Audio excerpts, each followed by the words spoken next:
The dream of riding across India was no longer just a crazy idea. It had already begun.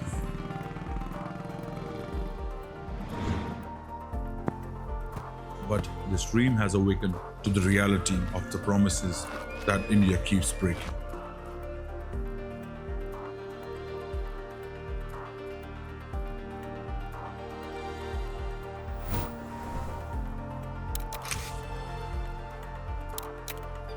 We took this journey from Mizoram to Gujarat, covering 12 states and the Union Territory of Delhi. To learn more about our country, in this episode, we talk about the deteriorating state of education across India. Hello, I am Ashwin Goswami, and you are watching Miles and Mindscapes. This channel is the brainchild of Dr. Sachin Yadav and myself. It's our initiative to build a community that empowers India.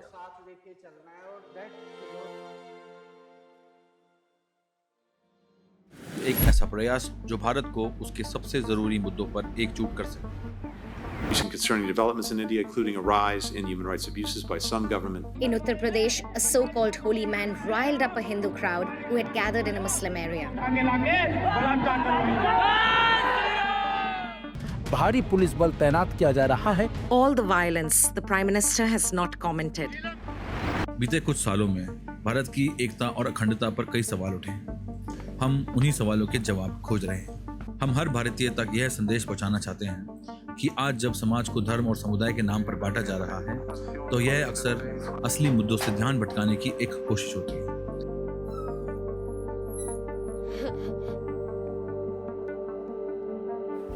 अगर सरकारों से सवाल पूछना हमारा लोकतांत्रिक अधिकार है, तो कुछ सवाल ऐसे भी हैं जिनका जवाब हमें खुद से पूछना होगा. जब तक हमें अपनी जिम्मेदारियों का एहसास नहीं होगा, तब तक कोई भी बदलाव असंभव है. तो आप सभी से यही निवेदन है, हमारे साथ जुड़कर नए भारत की आवाज बने. साल 2025 भारत की एजुकेशन पॉलिसी के लिए एक निर्णायक क्षण रहा. देश की कई बड़ी संस्थाओं में कई बड़े सुधार होते हुए देखे. Kartavya Bhavan 3 was inaugurated. The center and the states will work together to increase public investment in education. जिनका उद्देश्य शिक्षा को सुलभ और किफायती बनाना था. और इसी साल 2020 की नेशनल एजुकेशन पॉलिसी ने अपना 5 साल का पड़ाव पूरा किया. Since the national education policy was introduced, Prime Minister Modi is all set to inaugurate a meet on its successful implementation. इसका स्पष्ट रूप से यही मतलब है, अब हमारे पास इसके इम्प्लीमेंटेशन पर काफी महत्वपूर्ण डेटा उपलब्ध है. क्या वाकई ये एक मास्टर प्लान था जिसकी भारत को कई दशकों से जरूरत थी, या ये भी एक नीति बनकर रह जाएगी जो धीरे धीरे सिस्टम की कमियों में खो जाएगी? यह डेटा कुछ असहज सच्चाइयों को सामने लाता है. इसे बेहतर समझने के लिए जैसे जैसे हम इस वीडियो में आगे बढ़ेंगे, हम सरकार द्वारा खुद प्रकाशित किए गए डेटा को आपसे साझा करेंगे. और डिस्क्रिप्शन में हमने उन्हीं सोर्सेज का लिंक भी दिया है जहां से आप इसकी पुष्टि कर सकें. हमारे पिछले एपिसोड में हमने एक पूरा दिन चंफाई बफेलो मोटरसाइकिल क्लब के साथ बताया, जहां उन्होंने हमें अपने परिवार की तरह अपनाया, हमें स्थानीय घरों और चर्चों में आमंत्रित किया, जहां हमें मिजोरम के लोगों और संस्कृति को करीब से जानने का एक मौका मिला. 2025 में मिजोरम ने 98.2% का लिटरेसी रेट दर्ज किया और उल्लास जैसी मुहिम के अंतर्गत मिजोरम भारत का पहला राज्य बना जिसे ऑफिशियली फुली लिटरेट घोषित किया गया. This is a major leap from its 91.33% literacy rate recorded in the 2011 census. The announcement was made by Chief Minister Laldhomam during a program in Aizwal. A door-to-door survey was also conducted by Cluster Resource Center coordinators across the state in August-September 2023. ULLAS, Understanding for Lifelong Learning for All in Society. यह कार्यक्रम 15 साल या उससे अधिक उम्र के लोगों के लिए जो किसी कारणवश से औपचारिक शिक्षा से वंचित रह गए, उनके लिए लाया गया था. और इस कार्यक्रम के 5 मुख्य भाग हैं: फाउंडेशनल लिटरेसी और numeracy, critical life skills, disaster management, health care, child care and family welfare, vocational skill development और फॉर्मल एजुकेशन इक्विवेलेंसी. ULLAS सिर्फ साक्षरता नहीं बढ़ाता, बल्कि लोगों को अपने जीवन पर नियंत्रण लेने की क्षमता देता है. इसका एक साफ प्रमाण यह भी है कि आज पहले से कहीं ज्यादा लोग मोबाइल के जरिए बैंकिंग से जुड़ रहे हैं.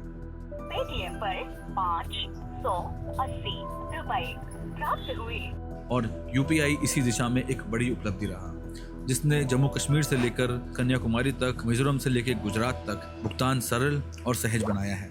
इस परिवर्तन का श्रेय सरकार की उन बुनियादी नीतियों और लगातार प्रयासों को जाता है जिन्होंने चुपचाप भारत को डिजिटल रूप से जोड़ा है। अब मैं आपके सामने अपनी यात्रा के कुछ ऐसे अनुभव रखना चाहता हूं जो मिजोरम की इस ज़मीनी हकीकत को प्रमाणित करते हैं। चंफाई में लोगों से बात करते हुए ULLAS पहल का वास्तविक प्रभाव ज़मीनी स्तर पर महसूस किया जा सकता है। It's an enormous opportunity hanging out with you guys. Champai से आइजवाल के रास्ते पर हमारी बातचीत कुछ ऐसे लोगों से हुई जो मनरेगा के अंतर्गत रोजगार पा रहे थे। एक ऐसी योजना जो ग्रामीण क्षेत्रों में आजीविका की गारंटी देती है और समाज के कमजोर वर्ग को सालाना कम से कम 100 दिन का सुनिश्चित रोजगार उपलब्ध कराती है।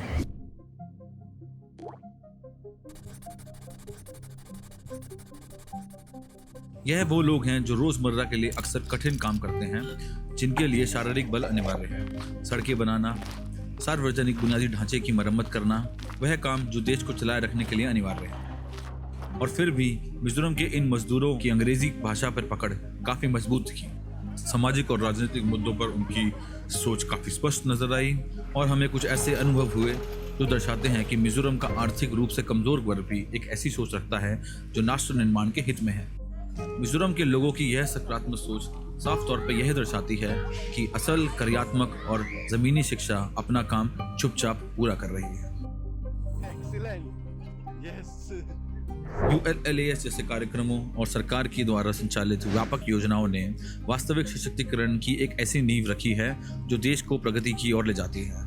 मिजोरम के उदाहरण में यह और भी कारागार लगता है, लेकिन कोई अंतिम निष्कर्ष निकालने से पहले हमें यह देखना होगा कि यही नीतियां देश के बाकी हिस्सों में कैसा प्रदर्शन कर रही हैं। क्योंकि आज के दौर में योजना बनाने और योजना का लाभ जनता तक पहुंचाने के बीच का अंतर शायद पहले से कहीं ज्यादा बढ़ता जा रहा है। You have a legal document, you have a mandate, you have a constitutional right, but everything that follows from that, which is the government's responsibility in terms of implementation and enforcement, that's where the government has really failed. So in that, the marginalized continue to be in a sense marginalized, even though on paper they now have a right which they didn't earlier. इस यात्रा से कुछ महीने पहले मेरी बात एक दोस्त से हुई जो अपने 4 साल के बच्चे का दाखिला दिल्ली के एक प्राइमरी स्कूल में करवाने की कोशिश कर रहा था। सिर्फ 4 साल का बच्चा और स्कूल उसका इंटरव्यू ले रहे थे। दर्जनों माँ बाप चिंतित होकर इन स्कूलों के गेट के बाहर इतनी लंबी कतारों में लगे थे। इस विषय पे थोड़ा और गौर किया तब हमें समझ आया कि आखिर असल में हो क्या रहा है। जो स्कूल लोगों की पहुंच में होने चाहिए थे, जो सबके लिए शिक्षा के वादे के साथ बनाए गए थे, वह आज अपनी मनमानी करते नजर आते हैं। ये कहना चाहूंगी कि पीटीए बॉडी ने हमारे सब पेरेंट्स के साथ धोखा किया है। इसे गहराई से समझने के लिए पहले जानते हैं इसकी शुरुआत कहां से हुई। दिल्ली स्कूल एजुकेशन एक्ट 1973 के तहत दिल्ली सरकार ने उस वक्त एक प्रगतिशील फैसला लिया। दिल्ली डेवलपमेंट अथॉरिटी ने संस्थानों को जमीन आवंटित करना शुरू किया, वह भी भारी रियायती दरों पर। यह इतना बड़ा कदम था कि सार्वजनिक जमीन को आधी या उससे बहुत कम दरों पे निजी संस्थानों को दिया जा रहा था ताकि यहाँ स्कूल बने जो जनता की सेवा कर सके। कागजों पर यह नीति बिल्कुल सीधी लगती है। निजी संस्थाओं को जमीन सस्ती मिलेगी, बदले में वो निजी संस्थान 25% सीटें आर्थिक रूप से कमजोर वर्ग और वंचित समूह के लिए आरक्षित करेंगे, वो भी बिल्कुल मुफ्त। सुनने में यह उचित लगता है, सरकार और निजी संस्थाओं की एक ऐसी साझेदारी जो समाज हित में है।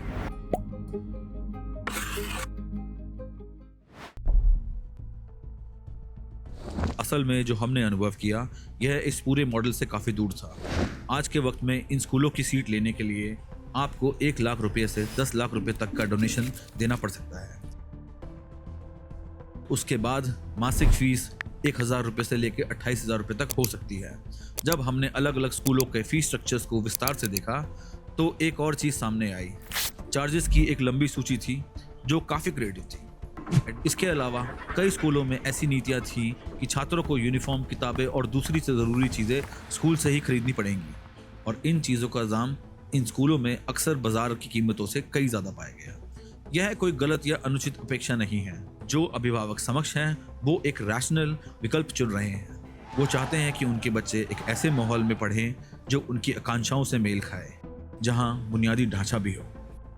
लेकिन यहाँ एक बात जो सभी अभिभावकों को चिंतित कर देती है, स्कूल हर साल फीस बढ़ा देते हैं। स्मार्ट बोर्ड क्लास के लिए हमसे पैसे लिए थे, लेकिन वो कभी स्मार्ट बोर्ड वो चालू होता नहीं। हम जैसे 10th में आ गए तो अब की बार की फीस आई है 40,000। हर साल एडमिशन भी कराते हैं, एडमिशन फीस अलग लेते हैं। ना ही अपने बच्चों को घर बिठा सकते हैं, क्योंकि आज के भारत में अपने बच्चे को सामाजिक रूप से पीछे रह जाने का डर एक अनुचित फीस के बोझ से कहीं ज्यादा है।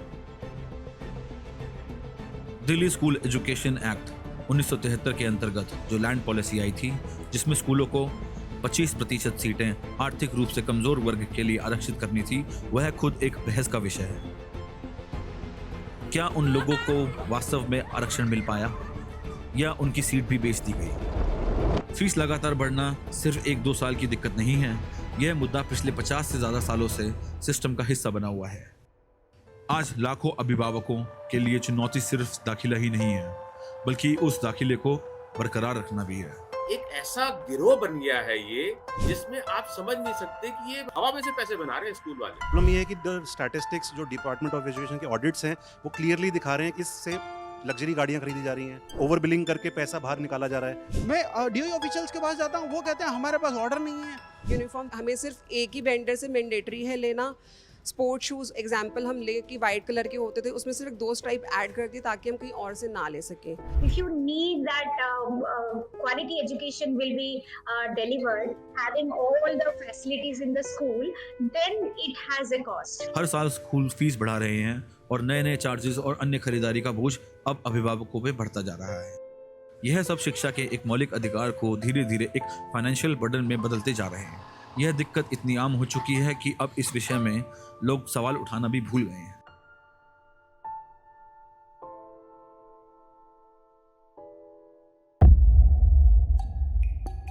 दिल्ली स्कूल एजुकेशन एक्ट 1973 के तहत जिन जिन स्कूलों को सरकारी जमीन आवंटित हुई थी, उन्हें फीस बढ़ाने से पहले सरकार से मंजूरी लेना अनिवार्य था।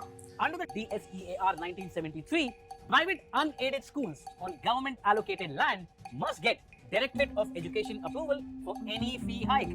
उस वक्त दिल्ली में चल रहे 1700 से ज्यादा स्कूलों में से सिर्फ 300 स्कूल ही इस नियम के दायरे में आते थे। बाकी पूरे सिस्टम को हमेशा से एक खुली छूट थी। Even among the 20% of schools requiring prior clearance, many obtained a stay from the High Court. और यह छूट बिना किसी चुनौती के पिछले 50 साल से बनी हुई थी। 2015 में दिल्ली सरकार ने verification of accounts and refund of excess fee bill का प्रस्ताव रखा, जिसमें फीस ऑडिट और गैर कानूनी तरीके से ली गई फीस को वापस करने का प्रावधान था। Minister Arvind Kejriwal's warning to schools in the national capital. जो स्कूल लागू नहीं करेंगे, सरकार फिर उनके खिलाफ सख्त कदम उठा सकती है। एक कानून जो चुने हुए प्रतिनिधियों द्वारा विधानसभा में पास हो गया, लेकिन जमीन पर कभी लागू ही नहीं किया गया। फिर 2017 में दोबारा प्रयास हुआ। 1700 स्कूलों के ऑडिट के आदेश आए और फी एनॉलमी कमेटी बनाई गई, जिसमें चार्टर्ड अकाउंटेंट भी शामिल किए गए। While 355 such schools fall under this rule, 1677 operate outside it. लेकिन इसमें भारी कमी पाई गई। हर साल केवल 75 स्कूलों का ही ऑडिट हो पाया। इस रफ्तार से एक स्कूल का ऑडिट चक्र 22 साल का हो जाता है। यह अपने आप में सरकारों की नाकामी को दर्शाता है और शायद यही भारत की सबसे बड़ी विडंबना है। हमारे सांसद और नेता पार्टी लाइनों से हटकर बार बार नए सुझाव लेकर आते रहते हैं, लेकिन जनता तक लाभ पहुंचने से पहले पूरा सिस्टम या तो बदल जाता है या सारा पैसा निगल लिया जाता है। जिस दिन भारतीय जनता पार्टी को मौका मिलेगा, एक एक पाई हिंदुस्तान की वापस लाई जाएगी और हिंदुस्तान के गरीबों के लिए काम लाई जाएगी।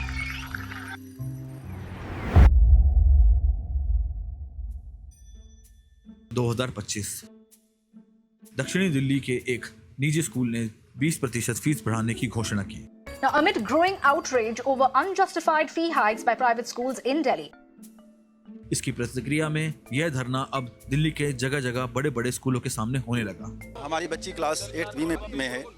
इन्होंने क्या किया है कि कंटिन्यूअसली लास्ट 3 इयर्स में फी हाइक मोर देन 100% कर दिया है। शहरों में रहने वाला मध्यम वर्ग जो सालों से चुपचाप यह बोझ उठाता आ रहा था, आखिर अपनी सहनशीलता की चरम सीमा पर पहुंच गया। इस बार वह अभिभावक एक साथ खड़े हुए और इतनी आवाज उठाई कि सरकार के लिए इसे नजरअंदाज करना मुश्किल हो गया।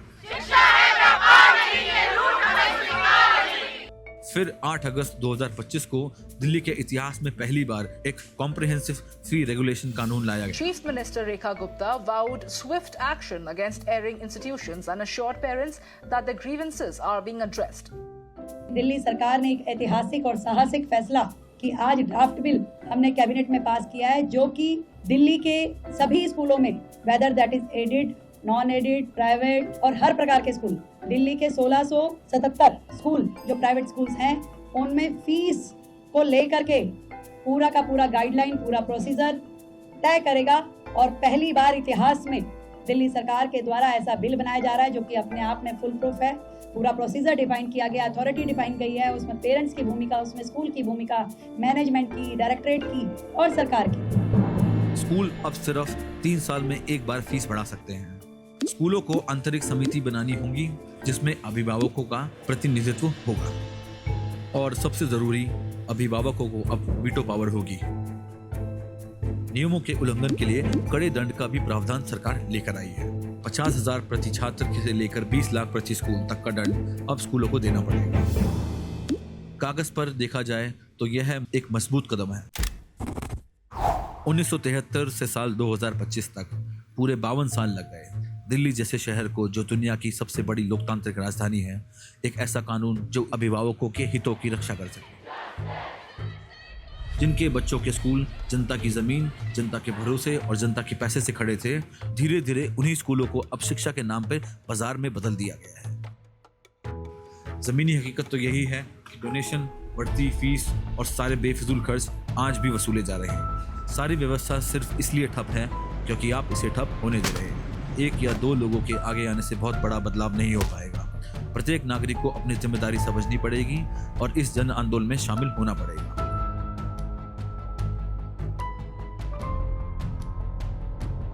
अब तक जो हमने देखा वो शहरों के मध्यम वर्ग की चिंता की कहानी थी।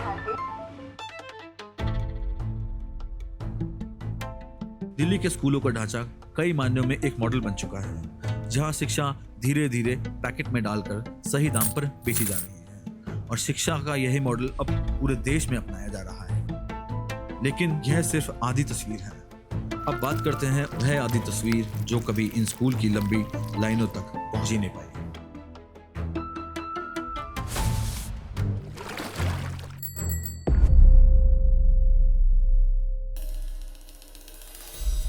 ये जो स्वराज आया है उसे हम मजबूती से अपने पास रखेंगे। 2 नारा अगर आप लगाएं तो वही असली नारा है आज देश की जरूरत के मुताबिक। जय जवान, जय किसान, जय हिंद, जय हिंद, जय हिंद।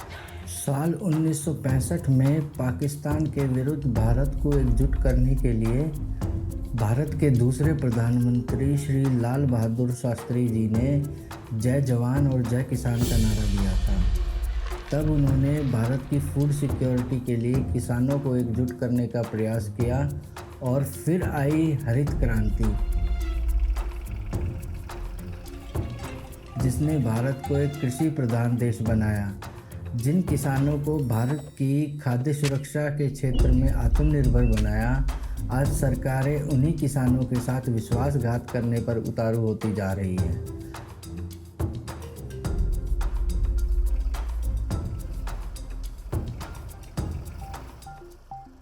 सरकारी आंकड़ों के हिसाब से देश की लगभग 46% जनसंख्या आज भी आजीविका के लिए कृषि पर निर्भर करती है और इनमें से करीब 86% किसान या तो छोटे और सीमांत किसान हैं जो 5 एकड़ से भी कम ज़मीन पर खेती करते हैं और आमतौर पर वह ज़मीन भी उनकी अपनी नहीं होती।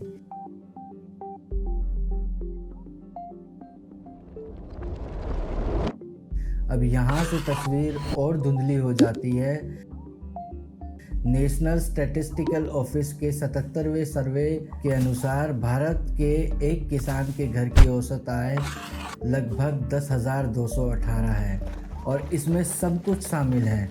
फसल से आया पैसा, पशुपालन, वेतन और कोई भी अन्य अतिरिक्त आय, सब कुछ मिलाकर भी एक किसान 10,000 से 12,000 महीने से ज़्यादा नहीं कमा पाता। और ज़मीनी हकीकत और भी खतरनाक है। झारखंड में औसत गिरकर लगभग 4,895 प्रतिमाह हो जाती है और उड़ीसा में यह करीब 5,112 है। तो एक साधारण सा सवाल मैं आपसे पूछता हूँ, अगर झारखंड का एक किसान महीने में 5,000 से कम कमाता है और देश भर के पब्लिक स्कूल 1 लाख से 10 लाख सिर्फ दाखिले के नाम पर मांग रहे हैं, तो उस किसान के बच्चे शिक्षा के लिए आखिर वो किस स्कूल में जाएगा? जवाब साफ और सीधा है, सरकारी स्कूल में। अब बात करते हैं गवर्नमेंट स्कूल सिस्टम की। आज़ादी के बाद भारत की साक्षरता दर 1947 में लगभग 18% से बढ़कर 2011 की जनगणना तक 74% तक दर्ज की गई। अभी ज्यादा वक्त नहीं बीता जब देश के लगभग आधी से ज्यादा आबादी अनपढ़ थी, लेकिन अब तस्वीर बदल चुकी है। अब देश के करीब 74% लोग पढ़े लिखे हैं और इसकी वजह देश के हर माँ बाप की बदलती हुई सोच है। 2011 की यह उपलब्धि भारत ने केवल सरकारी स्कूलों के विशाल तंत्र को देश की रीढ़ की हड्डी बनाकर हासिल की थी, लेकिन आज धीरे धीरे यह नींव भी कमज़ोर पड़ रही है। आज हम लगभग 80 करोड़ लोग को कोई और विकल्प देने में भी विफल हो जाते हैं। यही वो लोग हैं जो निजी स्कूल की फीस जमा कराने के बारे में सोच भी नहीं सकते। उन लोगों को अब सरकारी स्कूल से भरोसा भी उठता जा रहा है। 2023-24 में अगर हम देखें तो सरकारी स्कूल की भागीदारी देश में 69% थी और करीब 50% छात्र इन्हीं सरकारी स्कूलों में पढ़ते थे, यानी कि लगभग 12.4 करोड़ से ज़्यादा बच्चे शिक्षा के लिए पूरी तरह सरकार पर निर्भर हैं। 12 दिसंबर 2002 में पास हुआ 86th कॉन्स्टिट्यूशनल अमेंडमेंट एक्ट। 86वें संवैधानिक संशोधन शिक्षा को प्रत्येक जन का एक मौलिक अधिकार बताता है। इसकी शुरुआत 2002 में प्रधानमंत्री श्री अटल बिहारी वाजपेयी की सरकार ने सर्व शिक्षा अभियान के रूप में की। हमने ये निश्चय किया है कि सन 2010 तक 8वीं कक्षा तक सभी बच्चों को अनिवार्य रूप से शिक्षा मिले। हमने इसके लिए सर्व शिक्षा अभियान शुरू किया है। The initiative was largely successful in bringing children into the education fold, ensuring that every child's right is not just protected but honored. फिर 2009 में डॉक्टर मनमोहन सिंह की सरकार ने इस नीति को राइट टू एजुकेशन का नाम दिया। The fundamental right to education, as incorporated in our constitution, has also become operative from today. This demonstrates our national commitment to the education of our children and to the future of India. और फिर एक बार 2020 में श्री नरेंद्र मोदी की सरकार ने यह नीति को एक नेशनल एजुकेशन पॉलिसी का नाम दिया। राष्ट्रीय शिक्षा नीति 21वीं सदी के भारत की नए भारत की फाउंडेशन तैयार करने वाली है।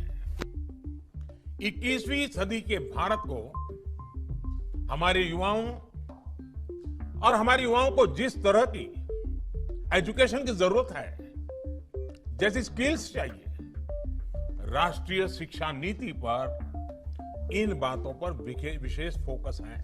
तीनों सरकारें, 3 ब्रांड, लेकिन एक ही वादा।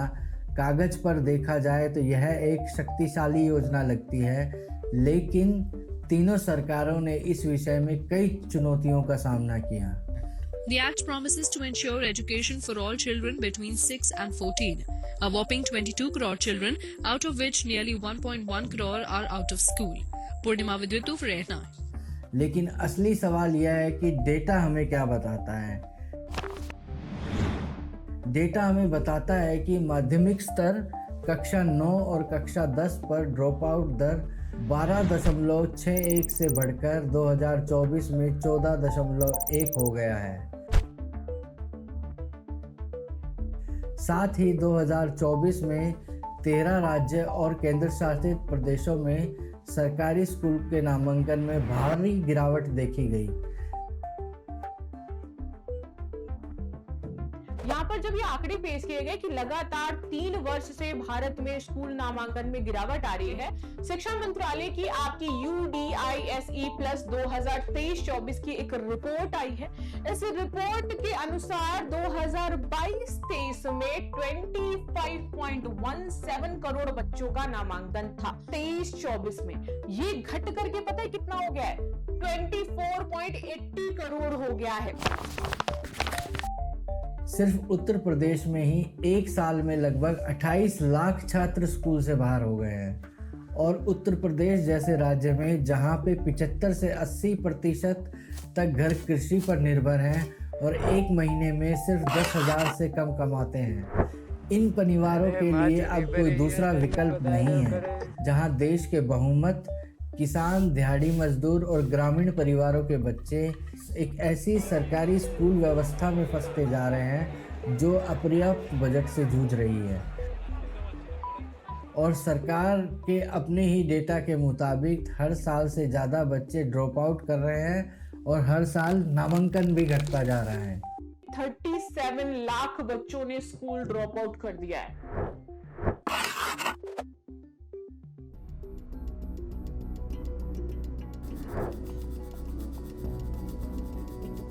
तो चलिए अब एक ऐसी संख्या पे बात करते हैं जो हर अखबार के पहले पन्ने पर होनी चाहिए थी और हर न्यूज़ चैनल को बतानी चाहिए थी, लेकिन इस देश की यह विडंबना है कि कोई इसके बारे में बात ही नहीं करता। इस्लाम धर्म ईसाई धर्म को पीछे छोड़ देगा। धुरंधर अब तक की सबसे बड़ी फिल्म बन गई है। 18,727 यह है वह सरकारी स्कूलों की बंद होने की संख्या है जो पूरे भारत में पिछले 5 साल में बंद किए गए। लगभग 19,000 स्कूल खामोशी से सिस्टम से बाहर कर दिए गए। UDISE प्लस जो मिनिस्ट्री ऑफ एजुकेशन के अंतर्गत नेशनल इंफॉर्मेटिक्स सेंटर द्वारा संचालित किया जाता है, उसी UDISE प्लस के डेटा के अनुसार 2021 में सरकारी स्कूलों की कुल संख्या लगभग 10,32,000 थी। 2025 तक यह गिरकर 10,13,000 रह गई है, यानी लगभग 18,700 स्कूल अब बंद किए जा चुके हैं। मतलब पिछले 5 साल 2021 से 2025 तक हर रोज 10 स्कूल बंद किए गए। अगर हम 10 साल का व्यापक दृश्य देखें तो 2014 से अब तक 93,000 से ज्यादा स्कूल बंद किए जा चुके हैं। यानी पिछले 10 साल 2014 से 2025 तक हर रोज 25 स्कूल बंद किए गए हैं।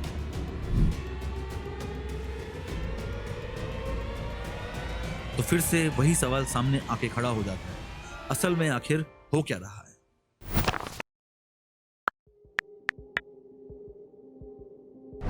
सरकार इसे कहती है स्कूल युक्तिकरण, यानी कि स्कूल रेशनलाइजेशन।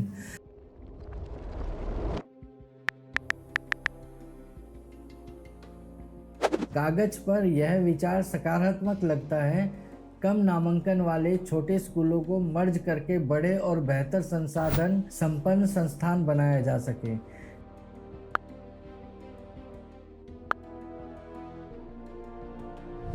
जब ये 93,000 स्कूल बंद किए गए तो सवाल यह उठता है कि 93,000 स्कूल भारत की बढ़ती जनसंख्या के लिए खोले भी गए थे, और आज ऐसा तो नहीं है कि भारत की जनसंख्या बढ़ नहीं रही है, तो ये स्कूल बंद क्यों हो रहे हैं?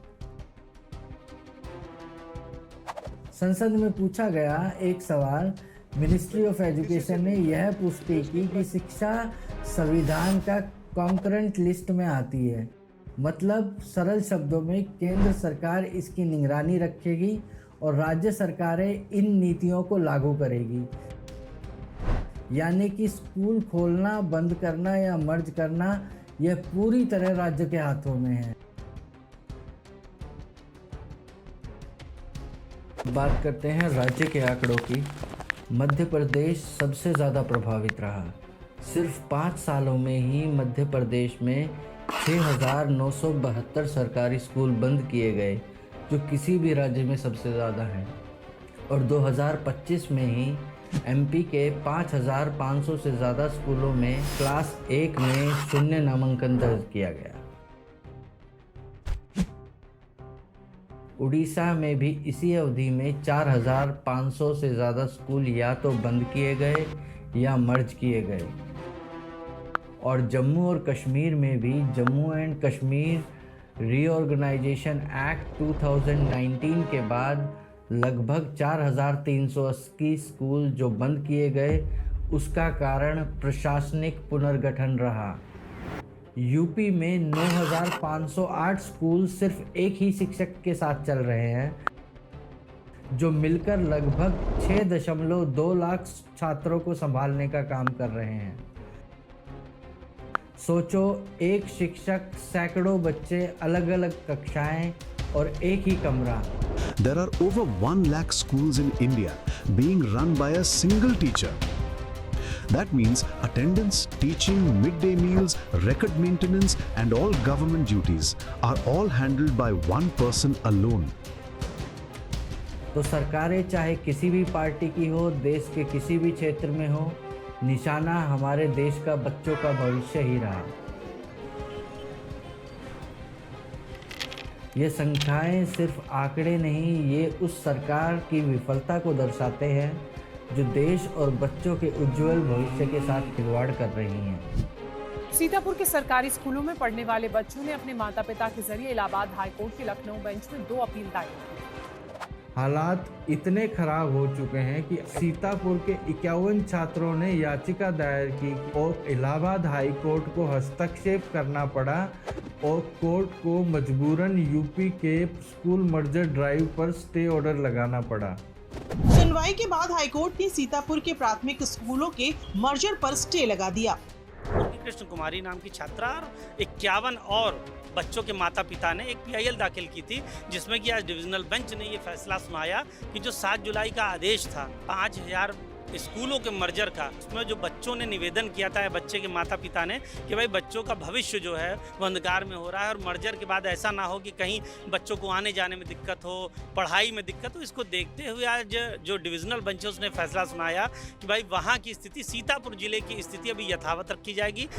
सोचिए, 51 बच्चों का विद्यालय की जगह न्यायालय जाना पड़ा सिर्फ इसलिए कि उनके आसपास के वह स्कूल जहां उन्हें भौतिक और मानसिक विकास की एक प्रेरणा मिलती थी, वह स्कूल अब बंद हो गए हैं। बिहार की कहानी शायद बिहार की शिक्षा प्रणाली का सबसे बड़ा विरोधाभास है।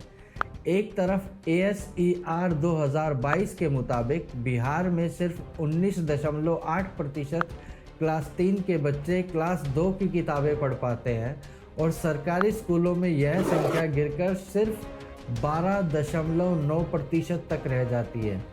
दूसरी तरफ निजी स्कूलों की गिनती में वृद्धि देखी गई। 2012 से 2020 तक बिहार में निजी स्कूलों की संख्या में 775 से बढ़कर 7,923 तक हो गई है, यानी लगभग 900% की वृद्धि सिर्फ 8 सालों में। और यह सब हो रहा है एक ऐसे राज्य में जो भारत के सबसे पिछड़े राज्यों में से एक है। यह विरोधाभास खुद में ही एक व्यापक कहानी है।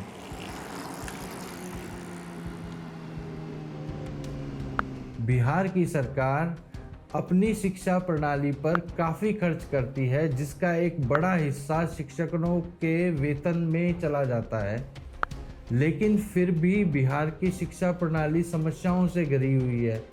नकली शिक्षक, अनुपस्थित शिक्षक, उपस्थित घोटाले इतने बड़े स्तर पर सामने आए कि पटना हाई कोर्ट को सतर्कता की जांच बैठानी पड़ी। फर्जी डिग्रियों का इस्तेमाल करने वाले 2,953 शिक्षकों की पहचान की गई है। फर्जी डिग्री के मामले में 1,778 FIR दर्ज की गई है। 2,953 शिक्षक, इनसे 1,400 करोड़ की वसूली की जाएगी। एक बड़ी खबर। जब निगरानी ब्यूरो ने जिलों से शिक्षकों के फोल्डर दस्तावेज मांगे तो हजारों टीचर्स की फोल्डर ही गायब मिले। शिक्षा विभाग के दफ्तरों से फाइलें ऐसे गायब हुई जैसे कभी थी ही नहीं। निगरानी ब्यूरो का मानना है कि ये फाइलें जानबूझकर गायब की गई ताकि फर्जीवाड़े का सबूत ना मिल सके। कोर्ट ने इस पर सख्त नाराजगी जताई थी और कहा था कि अगर फोल्डर नहीं मिलते हैं तो ये माना जाएगा कि बहाली ही अवैध थी। एक तरफ शिक्षा प्रणाली में पैसा जा रहा है और दूसरी तरफ परिणामों का पतन हर साल एक नए कीर्तिमान स्थापित कर रहा है। तो यह सवाल हमें बताता है कि बिहार जैसे देश के सबसे गरीब राज्य, जहां अभिभावक सक्रिय रूप से पैसा दे रहे हैं सिर्फ इसलिए कि वे सरकारी स्कूल की इस व्यवस्था से बाहर निकल सकें, क्योंकि उन्हें अपनी आंखों से देखा है कि यह सिस्टम उन्हें क्या दे रहा है और शायद उससे भी ज़्यादा क्या नहीं दे पा रहा है। नेशनल एजुकेशन पॉलिसी 2020 का उद्देश्य यह है कि सार्वजनिक शिक्षा का खर्च जीडीपी के 6% तक बढ़ाया जाए। 2020 में यूनियन बजट ने मिनिस्ट्री ऑफ एजुकेशन के लिए 99,300 करोड़ रुपए आवंटित किए थे। The new education policy will be announced soon. Our government proposes to provide about 99,300 crores for education sector in 2021. जबकि 2020 से 21 में सेंटर प्लस स्टेट्स का कुल सार्वजनिक व्यय खर्च लगभग जीडीपी का 4.64% था। लेकिन हाल ही के सालों में यह खर्च लगभग 2.9% से 4.1% के बीच में रहा है। नीति के लक्ष्य और जमीनी हकीकत के बीच में अभी भी एक ध्यान देने योग्य अंतराल मौजूद है। बाकी देशों की तुलना में जहां चीन, जापान और बाकी विकसित देश शिक्षा पर 5.2% तक खर्च कर रहे हैं, वहीं भारत 2.5 से 3.2% के आंकड़ों से आगे नहीं बढ़ पा रहा है। 2017 से 2025 के बीच कक्षा 1 से 12 तक कुल नामांकन 25.09 करोड़ से गिरकर 23.3 करोड़ हो गया है। यह डाटा निजी और सरकारी दोनों स्कूलों को मिलाकर बना है, यानी लगभग 7.2% की गिरावट और कुल 1.79 करोड़ बच्चे कम हो गए हैं सिस्टम से। That a total of 24.68 crore students were enrolled in the school system, which included government, government-aided, private and other schools. The enrollment figures have been declining consistently over the years. In 2023-24, the number of students enrolled in schools was 24.8 crore, which was lower than the figure of 25.18 crore in 2022-23. UDSI के हिसाब से पहली बार 2025 में भारत में शिक्षकों की कुल संख्या 1 करोड़ के पार चली गई है और 2022-23 से शिक्षकों की संख्या लगातार बढ़ती जा रही है। लेकिन जब हर साल इतनी तेजी से छात्र कम हो रहे हैं तो ये शिक्षक पढ़ा किसको रहे हैं?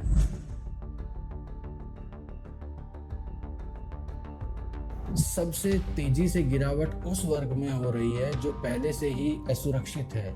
शेड्यूल कास्ट 8 लाख से ज़्यादा की गिरावट दर्ज की गई सन 2024 और 25 में। शेड्यूल ट्राइब्स में यही गिरावट 2 लाख की है।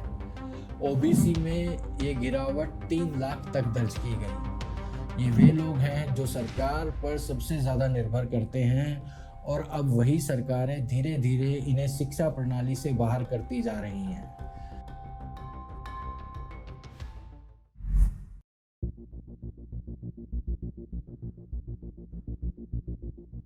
नेशनल एजुकेशन पॉलिसी का स्पष्ट दृष्टिकोण था कि सार्वजनिक शिक्षा की इस मुहिम को और मजबूत किया जाए और सरकारी स्कूलों को ज़्यादा से ज़्यादा परिवारों के लिए उच्च विकल्प बनाया जाए। जहां एक तरफ सरकारी स्कूल तेजी से बंद हो रहे हैं, फिर भी शिक्षक हर साल बढ़ते जा रहे हैं, तो दूसरी तरफ एक और ट्रेंड धीरे धीरे उसी 5 सालों के अंतराल में जहां 18,700 सरकारी स्कूल बंद किए गए, वहीं 8,475 निजी स्कूलों की बढ़ोतरी दर्ज की गई। नई शिक्षा नीति और आर्थिक नीति के तहत सरकार शिक्षा के बजट में कटौती करने के साथ ही सरकारी बेसिक शिक्षा व्यवस्था को भी खत्म करना चाहती है। इसका सबसे बड़ा जीता जागता उदाहरण है हमारे देश के ग्रामीण सरकारी स्कूल, जहां प्राइमरी लेवल की शिक्षा दी जा रही है। इन स्कूल्स का माहौल ठीक उसी तरह का है जिस तरह का माहौल एक मजदूर तैयार करने के लिए होना चाहिए। ये सिस्टम देश के भविष्य को प्राइवेट एजुकेशनल इंस्टीट्यूट की ओर धकेल रहा है। साल दर साल निजी स्कूल बढ़ते जा रहे हैं, नीतियां कुछ और ही कहती हैं, डाटा कुछ और ही।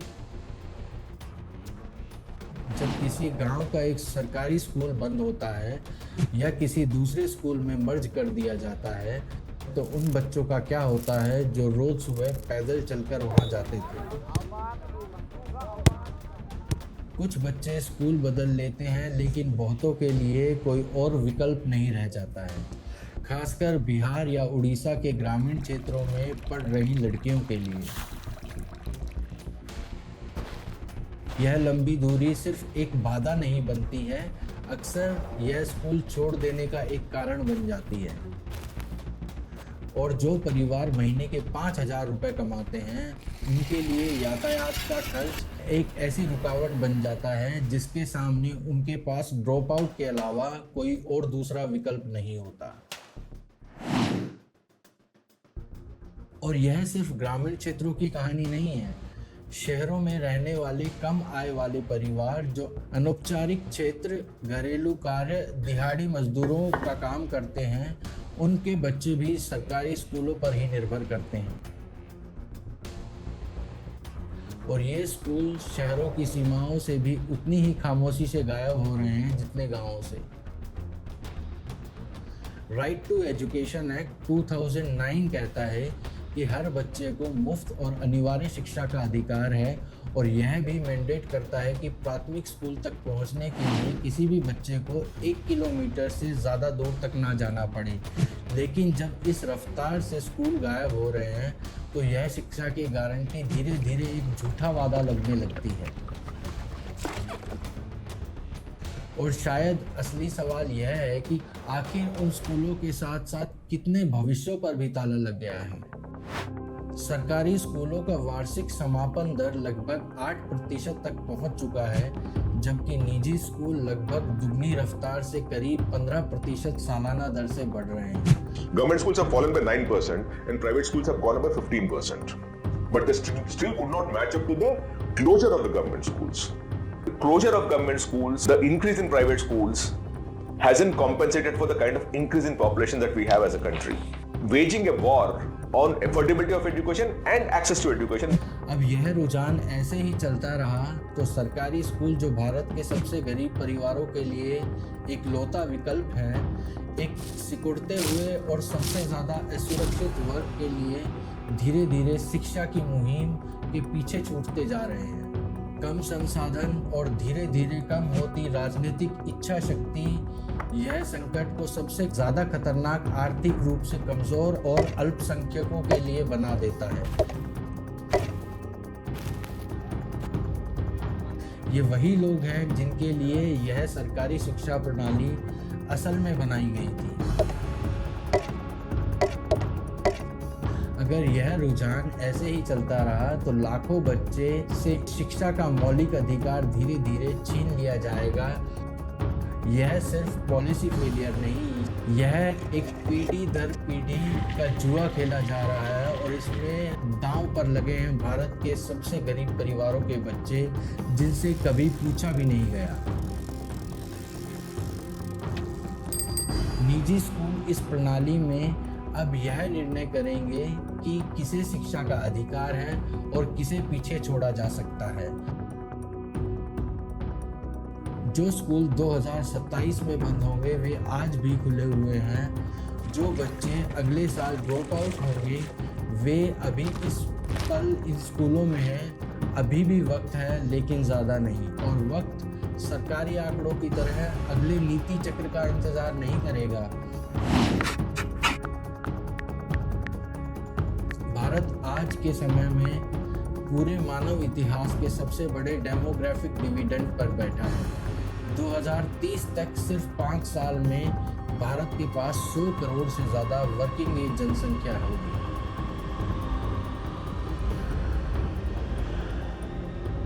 अगले दशक में ग्लोबल वर्कफोर्स का लगभग 1/4 हिस्सा भारतीय होगा।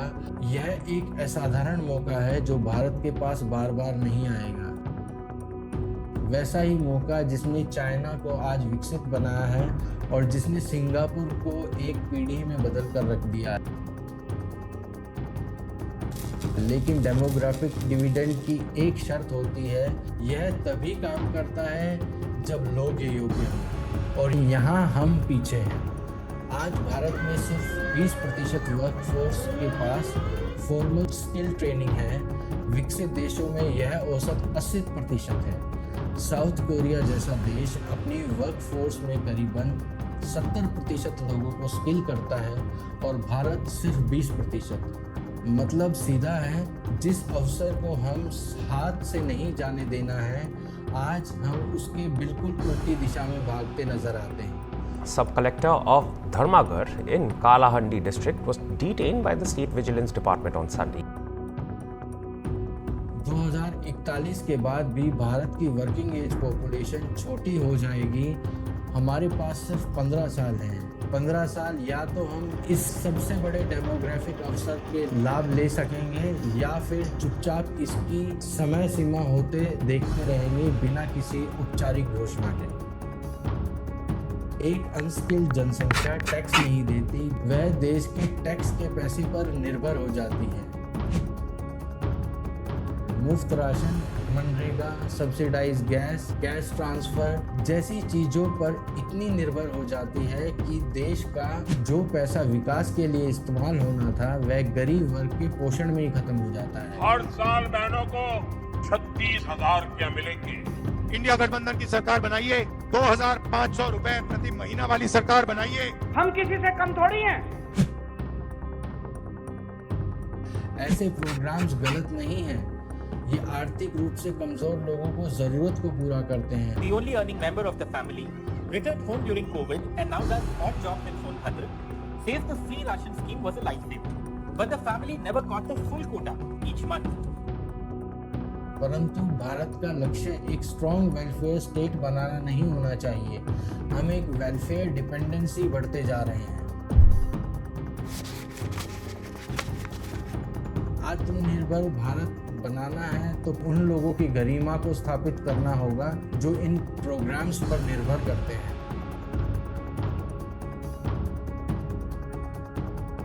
शिक्षा का उपहार ही एकमात्र विकल्प है जो जन जन में स्वाभिमान जगा सकता है। भारत की सबसे बड़ी संपत्ति भारत का युवा किसी भी क्षण हमारा सबसे बड़ा कर्ज बन सकता है, क्योंकि उनके स्कूल बंद किए जा रहे हैं और कोई सवाल भी नहीं पूछ रहा है। भारत के औद्योगिक श्रमिक आज कौशल के अभाव के कारण थाईलैंड और मलेशिया की तुलना में 1/4 श्रम ही पाते हैं। आगामी सरकार के नेतृत्व में मेक इन इंडिया कैंपेन की शुरुआत की गई। अगर हम ग्लोबल मैन्युफैक्चरिंग हब बनाना चाहते हैं और चाइना से मुकाबला करना चाहते हैं तो यह पदक हम स्कूल ड्रॉप आउट करने वाले छात्रों के भरोसे कभी हासिल नहीं कर पाएंगे।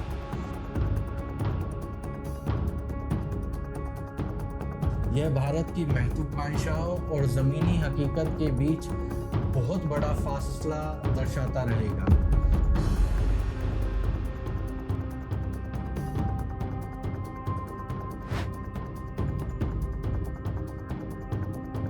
और इसी साल आर्टिफिशियल इंटेलिजेंस उन लो स्किल जॉब को स्वचालित कर रहा है जिन पर ये ड्रॉप आउट होने पर छात्र पूरी तरह निर्भर हैं। Delivery rider, data entry operator, assembly line कर्मचारी, जो जॉब सबसे कम शिक्षा मांगती हैं, वे सबसे पहले गायब हो रही हैं। एक बच्चा जो आज क्लास 8 में ड्रॉप आउट होता है वह सिर्फ एक मुश्किल जॉब मार्केट में प्रवेश नहीं करता, वे एक ऐसे जॉब मार्केट में प्रवेश कर रहा है जिसे धीरे धीरे उसकी ज़रूरत ही नहीं है।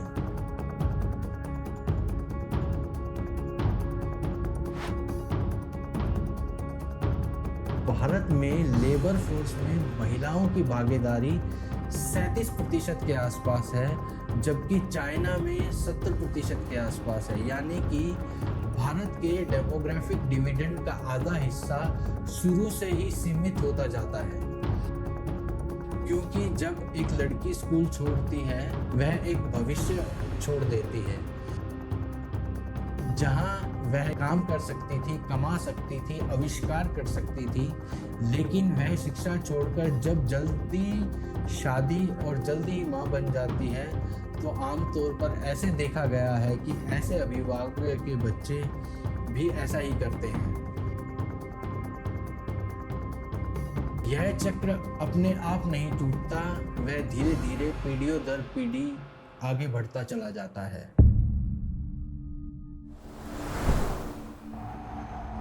हमारा यह सफ़र मिजोरम से स्टार्ट हुआ था, इंडिया का एक छोटा सा राज्य जो इंडिया के मैप में कहीं एक कोने में है, और इंडिया के बाकी हिस्सों में आपको ऐसे अनेक लोग मिल सकते हैं जिन्हें शायद मिजोरम के बारे में कोई आइडिया भी नहीं होगा।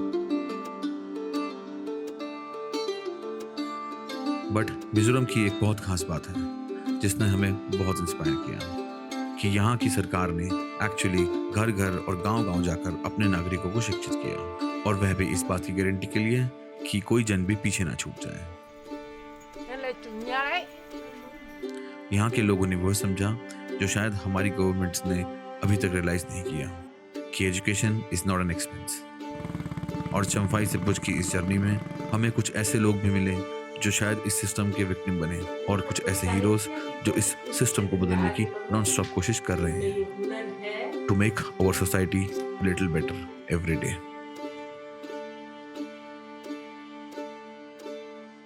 आइजवाल से निकलते वक्त हमने अपना पहला ब्रेक सोलोमन टेम्पल पे लिया। सोलोमन टेम्पल जैसा कुछ देखने के बाद रियलाइज होता है कि इंडिया कितना डाइवर्स है। आइजवाल का सबसे बड़ा लैंडमार्क सोलोमन टेम्पल जेरूसलम की सोलोमन टेम्पल से इंस्पायर्ड है। The book of Revelation particularly talks a lot about Solomon's temple being rebuilt. Could you give us biblical reasons why this might be rebuilt outside of Jerusalem? In 1983, the Lord Jesus Christ called me to build this temple. In fact, we have a dream of making a hospital and the education center for the needy people.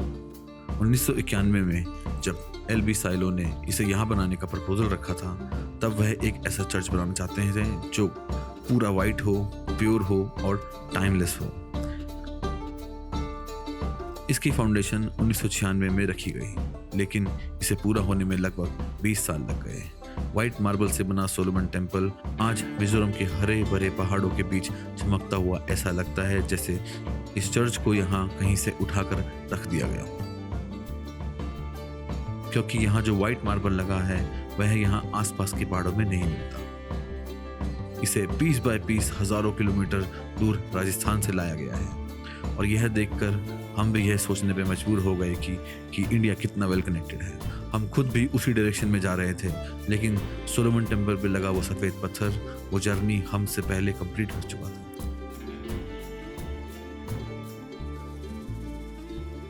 कोई भी सपना हकीकत बन सकता है। कभी LB silo ने इसकी कल्पना की थी, और आज Solomon temple standing tall against the misty mountains of Mizoram. और अगर आप कभी मिजोरम आना चाहते हैं तो यहाँ आने का सबसे अच्छा समय है किसी भी संडे की सुबह। On Sunday almost everyone is dressed beautifully for church, और खासकर जब आप मोटरसाइकिल पर हों और सारे बच्चे आपको ही देखकर खुश हो रहे हों, तो ऐसा लगता है जैसे पूरा शहर आपके साथ आपके सफ़र का हिस्सा बन गया है। हमारा सफ़र लंबा था, लेकिन लोगों की मुस्कुराहट देखकर दूरी का फ़र्क थोड़ा कम महसूस हो रहा था। अब हम फाइनली अपने भारत भ्रमण पर निकल पड़े हैं। अगर आप मोटरसाइकिल राइड करते हैं तो शायद आप महसूस कर पाएंगे, जब आप अपने किसी खास दोस्त के साथ एक लंबी राइड स्टार्ट ही कर रहे होते हैं, तब आप महसूस करते हैं कि आप खुद कितने लकी हैं कि इस एक्सपीरियंस को जी पा रहे हैं, और यह हमारी लाइफ के कुछ सबसे यादगार पल होने वाले थे।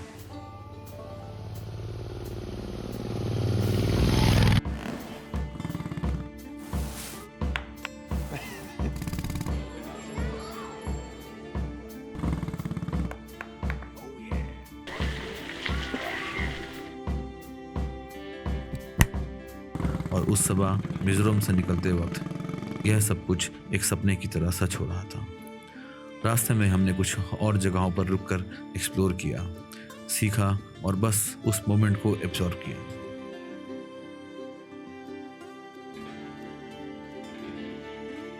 कॉनपाई जंक्शन पर आते ही चाय और पहाड़ों की हवा एक साथ मिल गई। कुछ बच्चे और कुछ लोग हमें देखकर खुशी से हमारी बाइक के पास दौड़े चले आए। सब अपनी दुनिया में मस्त थे। वहाँ सचिन सर ने मुझे असम स्टाइल के कुछ घर दिखाए। घर बनाने की एक तकनीक जहाँ हल्के वुडन स्ट्रक्चर्स को ज़मीन से ऊपर उठा के बनाया जाता है। ऐसे डिज़ाइन किया जाता है कि वो अर्थक्वेक और हैवी रेन के साथ फ्लेक्स और स्वे कर सकें। तभी एक आदमी मुस्कुराकर बोला, हमारे घर झुकने के लिए बने हैं, अगर यह ज़मीन से लड़ेंगे तो टूट जाएंगे। यह बात हमारे साथ रह गई। यहाँ आर्किटेक्चर सिर्फ थ्योरी नहीं था, सर्वाइवल था। फॉर जनरेशंस ये माइंडसेट इन लोगों को विरासत में मिला है और देश के इस हिस्से में आकर महसूस होता है कैसे यहाँ लोग प्रकृति के साथ रहना चाहते हैं, ना कि हर चीज़ पर कब्जा करके।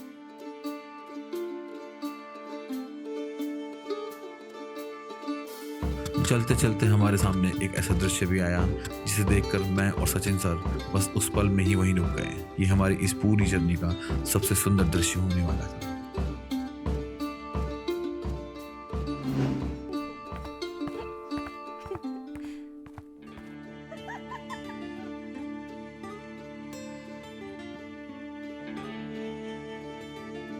कहीं दूर हमें मिजोरम और त्रिपुरा की बॉर्डर के आसपास बारिश होती दिख रही थी और ठीक उसी के पीछे सूरज।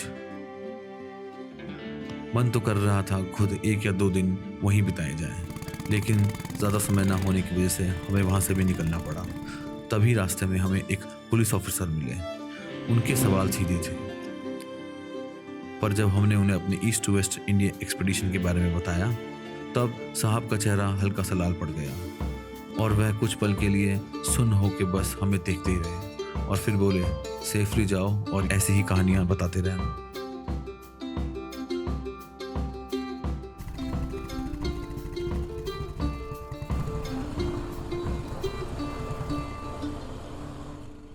मिजोरम आसाम के बॉर्डर पर फाइसन पोस्ट को क्रॉस करते टाइम ऐसा लगा कि जैसे एक अलग रियलिटी में एंटर हो गए हैं। हैलाकंडी डिस्ट्रिक्ट के दुलेटी गांव पहुंचते पहुंचते एक बार फिर मौसम ने दस्तक दी और हमारा इंट्रोडक्शन करवाया मुस्तकीम लश्कर से। हमें वह जगह आज भी गहराई से याद है।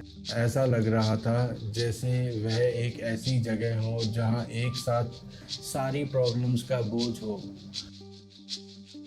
रोड इंफ्रास्ट्रक्चर लगभग ना के बराबर था। रोड साइड शॉप्स और छोटी बस्तियां अपनी कहानी खुद सुना रही थी। माखनी बिक्री करता है अभी। पलायन जैसी जिंदगी, जो लोग उन हालातों से गुजर रहे हैं जिनके बारे में हम जैसे ज़्यादातर लोग सोच भी नहीं सकते।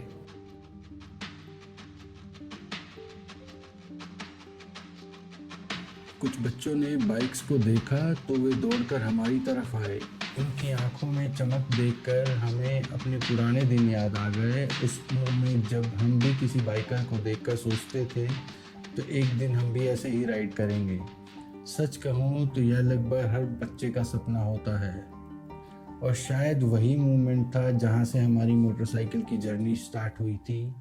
शुरू में वो थोड़े शाय थे, दूर खड़े होकर देख रहे थे, लेकिन मेरा सारा वक्त मोस्टली स्टूडेंट के साथ ही गुजरता है तो मैं खुद को रोक ही नहीं पाया उनसे बात करने के लिए। और धीरे धीरे बच्चों ने भी मुझे घेर लिया। फिर एक बच्चा आगे बढ़ा, मुस्तकीम लश्कर, क्लास 6 में पढ़ता था वो, और उसकी आवाज़ और उसकी उम्र से कहीं ज़्यादा हिम्मत मुझे उसमें दिखी।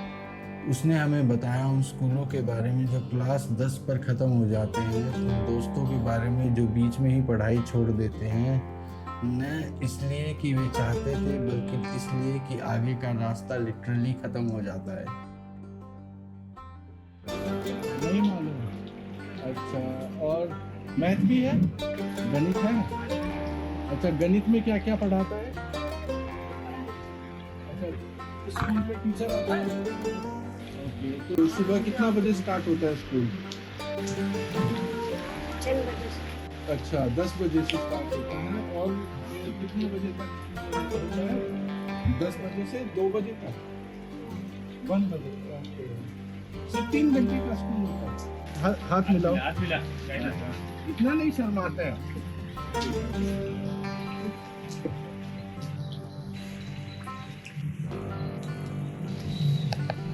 और जब हम उन बच्चों से बात कर रहे थे तो एक ऐसी चीज सामने आई, क्लास 6 से क्लास 10 के बीच एलिफेंट जैसे बेसिक वर्ड की स्पेलिंग भी वो नहीं बता पा रहे थे। जिन बातों के बारे में हमने पहले बात की वह सब अब सच होते दिख रहा था। यह सिर्फ इंफ्रास्ट्रक्चर की प्रॉब्लम नहीं थी, यह लर्निंग की फाउंडेशन में क्रैक पाया गया है। जब हम वहाँ से निकल रहे थे तो काफ़ी देर में चुप रहा, वरना इस राइड पर हम दोनों इंटरकॉम पर पूरे दिन बात किया करते थे। लेकिन आइडिया भी नहीं था कि यह एहसास हमें इस राइड में इतनी बार होने वाला है, कई बार, कि हम भारत की सच्चाई को देखते देखते सुन्न पड़ जाते थे और आंखें भी नम हो जाती थी। मुझे अश्विन ने कहा कि उस बच्चे को इतना सब कुछ बताने की ज़रूरत नहीं थी, लेकिन मेरा मानना था कि उसने बहुत अच्छा किया जो अपने विचारों को हमारे सामने रखा।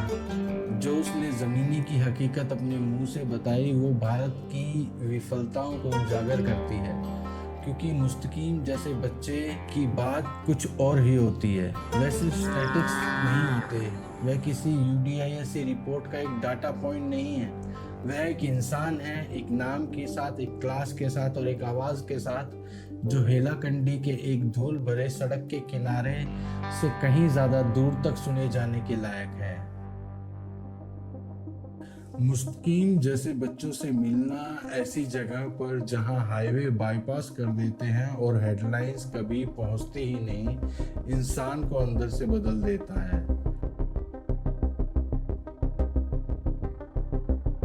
न हायर सेकेंडरी स्कूल, न आसपास कोई कॉलेज, न साफ रास्ता, न खाना, न साफ पानी, ऊपर से पलायन का बोझ और एक ऐसी रियलिटी जहां सरकार न तो इन लोगों को क्लियरली एक्सेप्ट करती है और न ही उसे रिजेक्ट करती है। बीच में अटकी हुई ये जिंदगियां उन वादों पर जी रही हैं जो इन्हें कभी किए ही नहीं। सवाल सीधा है, अगर ये लोग यहाँ के नहीं हैं तो फिर इन्हें भारत में घुसने क्यों दिया जा रहा है? और अगर हम उन्हें रिफ्यूज दे रहे हैं तो क्या यह वाकई कोई तरीका है कि इंडिया जैसा बड़ा देश किसी ज़रूरतमंद इंसान के साथ भी नहीं खड़ा हो पा रहा है? यह सब देखकर एक बात समझ में आती है, हर ब्रोकन स्टैटिस्टिक्स के पीछे एक चेहरा होता है और हर चेहरे के पीछे एक कहानी होती है जो या तो खो रही होती है या बच रही होती है। और जब यह बचती है तो अक्सर किसी गवर्नमेंट स्कीम की वजह से नहीं, न किसी पॉलिसी सर्कुलर की वजह से, बल्कि एक इंसान की वजह से। एक इंसान जिसने डिसाइड किया है कि उसके सामने जो ज़िंदगी है वह उस कंफर्ट से ज़्यादा इम्पोर्टेंट है जो वह पीछे छोड़कर आया है।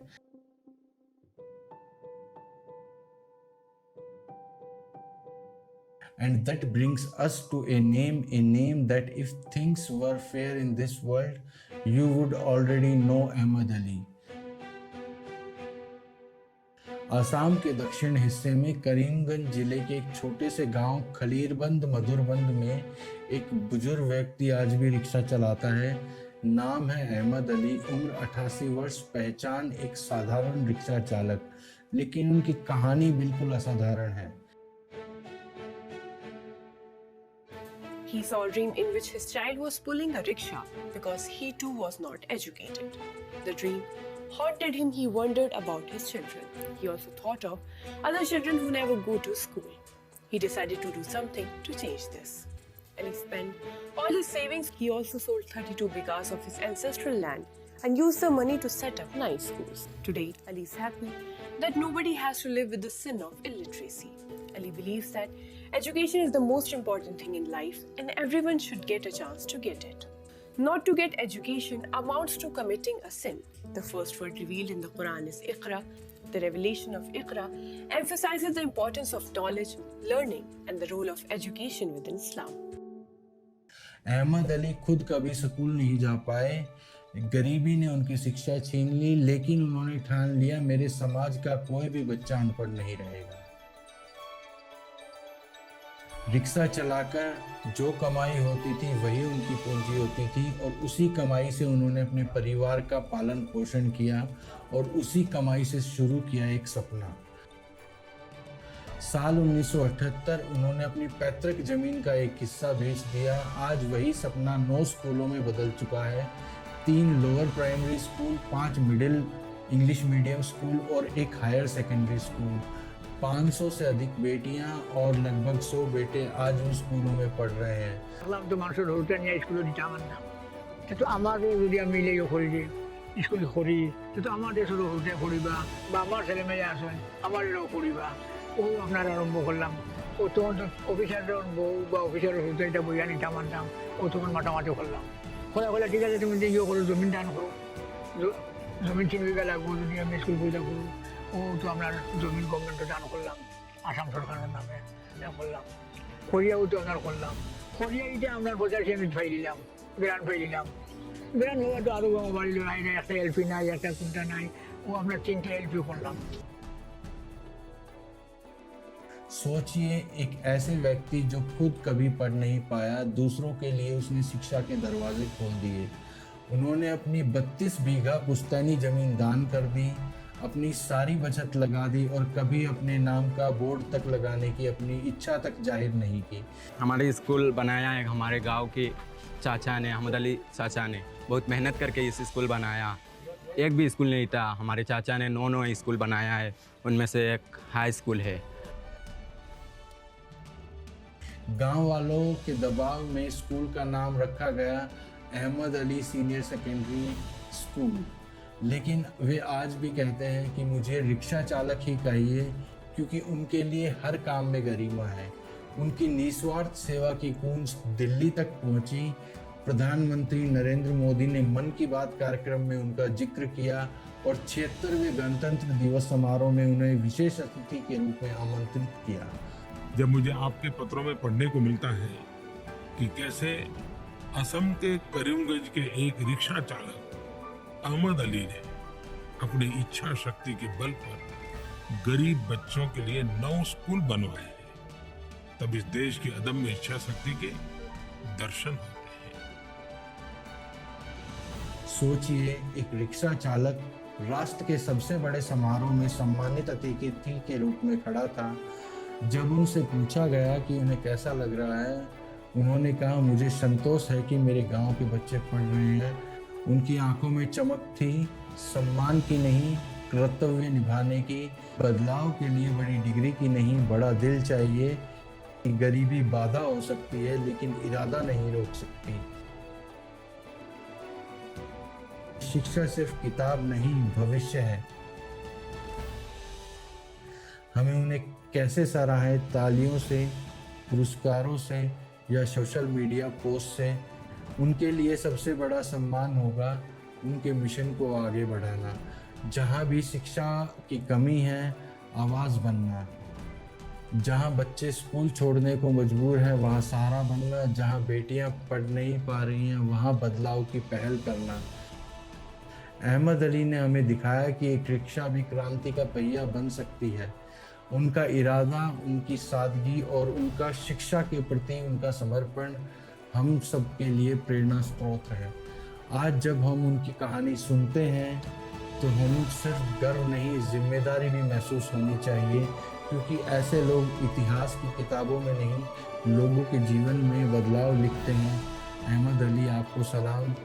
आपने साबित कर दिया असली हीरो वे होते हैं जो मंच पर नहीं, मिशन पर जीते हैं।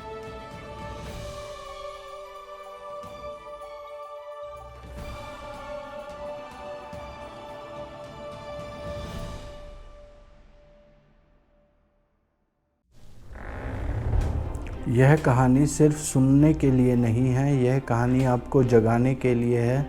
अगर मुस्तकीम की आवाज़ आपको सुनाई दी, अगर दिल्ली की उन लाइनों में खड़े पेरेंट्स की बेचैनी आपने महसूस की, अगर अहमद अली की कहानी ने आपको अंदर से हिला दिया तो अब सिर्फ देखना काफ़ी नहीं, अब आपकी बारी है। अपने आसपास देखिए, क्या कोई बच्चा है जो स्कूल नहीं जा पा रहा है? क्या कोई सरकारी स्कूल जो बंद होने की कगार पर है? क्या कोई पेरेंट्स हैं जो चुपचाप इस सिस्टम का बोझ उठा रहा है? उनके लिए आवाज़ बनिए। सवाल पूछिए अपने लोकल रिप्रेजेंटेटिव से, अपने स्कूल से, अपने सिस्टम से। जानकारी शेयर कीजिए ताकि और लोग भी जागे, समझें और जुड़ें। और सबसे ज़रूरी, जहां संभव हो, एक बच्चे की पढ़ाई में योगदान दीजिए, क्योंकि बदलाव पॉलिसी से नहीं, लोगों से आता है। अगर आप मानते हैं कि शिक्षा कोई प्रिविलेज नहीं बल्कि हर एक बच्चे का अधिकार है, तो इस वीडियो को सिर्फ लाइक या शेयर मत कीजिए, इसे एक आंदोलन बनाइए। और अगर आपको हमारी यह जर्नी मीनिंगफुल लगती है, अगर आप इस मिशन का हिस्सा बनना चाहते हैं, कोलैबोरेट करना चाहते हैं या अपनी कोई कहानी हम तक पहुंचाना चाहते हैं, हमें मेल्स करें milesandmindscapes@gmail.com पर। ख़ास तौर पर अगर एजुकेशन से ऐसे जुड़े मुद्दे जो आपको लगता है कि हमने इस डॉक्यूमेंट्री में मिस कर दिए हैं, तो वो भी आप हमें मेल कर सकते हैं। अगर हमें आपसे सिर्फ 5 से 10 लोगों को भी मेल्स हमें मिलते हैं, तो हम उनकी आवाज़ को आगे तक पहुंचाने का ज़रिया भी बन सकते हैं। सब्सक्राइब करें माइल्स एंड माइंडस्केप्स को और हमारे साथ इस सफ़र का हिस्सा बने, जहां हम स्टोरीज़ नहीं सुनाते बल्कि उन कहानियों को आवाज़ देते हैं जो अक्सर दबा दी जाती हैं, क्योंकि जब तक सवाल ज़िंदा हैं तब तक उम्मीद भी ज़िंदा है।